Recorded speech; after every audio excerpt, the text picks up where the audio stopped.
Hello everybody, I hope you're all having a wonderful day or night, whatever time it happens to be, wherever you happen to be. My name is Jaybberwocky, welcome back to my channel. This is a bit of an impromptu video. I was just playing some Ark Raiders on stream earlier this evening. I stopped to have dinner, and when I came back for some off-stream raids before bed, wouldn't you know it, the brand new major update, the Northline update, including the new map Stella Montis, which players have to unlock through a community event, and the new arcs, the Matriarch and the Shredder, just dropped tonight. This also includes a whole host of balance changes and fixes for you to sink your teeth into. So without further ado, let's go through the patch notes. Right off the bat, of course, there's the new map Stella Montis and the two new archetypes, the Matriarch and the Shredder, which I know absolutely nothing about, and honestly, if I did, I wouldn't want to spoil you on them anyway. I'm very much looking forward to checking them out myself either tomorrow or Saturday on stream. New gameplay items and quests have been added. As for balance changes, the value of Wolfpack grenades has been changed from 3,000 to 5,000 coins, and they now take 3 refined explosives and 2 arc motion cores to craft. The arc motion core and arc circuitry now only require refiner level 2 to craft, and take 8 arc alloy instead of 6. Launcher ammo value has been increased to 200 coins, and the crafting cost has been reduced to 4 metal parts and 1 refined explosive, and the spotter relay has been decreased in value from 5,000 to 2,000 coins. We will now gain reduced XP per damage while attacking bastions, bombardiers, rocketeers, and leapers. Reduced XP for looting arc parts, now 250 for the bastion and 300 for the bombardier, and on the other hand, increased XP for looting other arc parts, now 500 for the Rocketeer thrusters and 500 for the Leaper legs. They fixed various achievements not working correctly, meaning some single objective achievements will need to be done again, while other multi-objective achievements will only need some parts recompleted.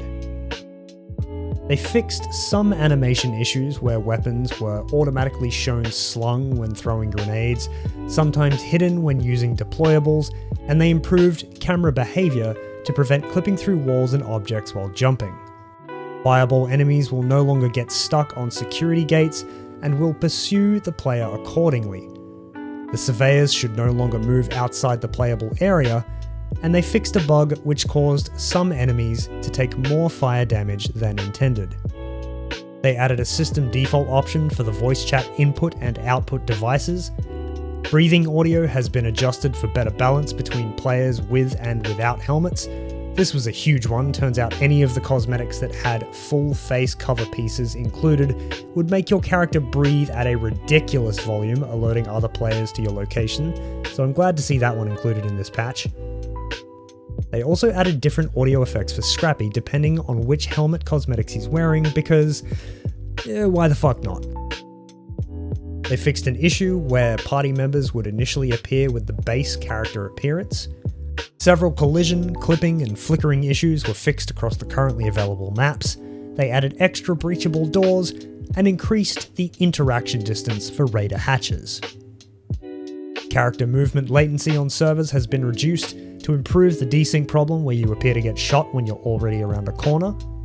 The delay between shooting at arc and seeing impact effects on the target has been reduced. Blueprint drop rate from raider containers has been adjusted.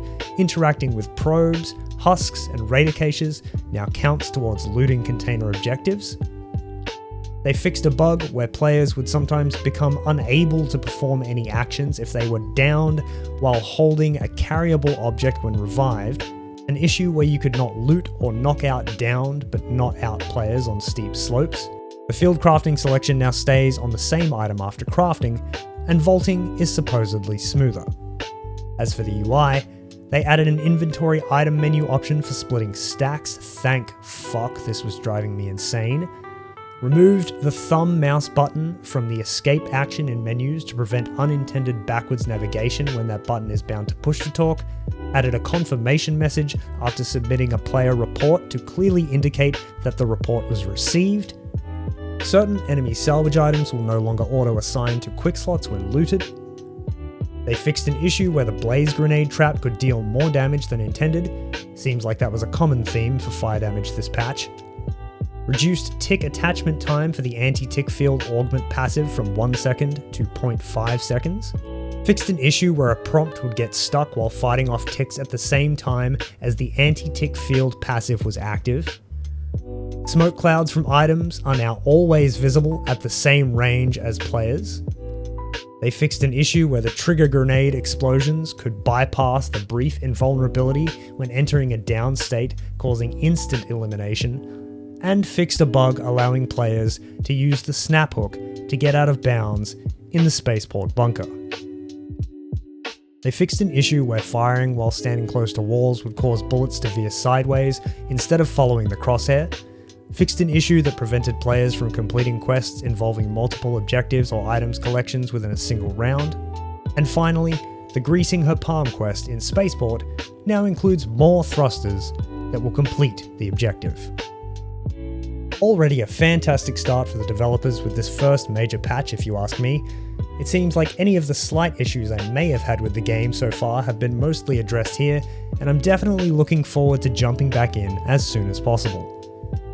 If you want to check out the game for yourself, I'll leave a link to the Steam store page in the description below.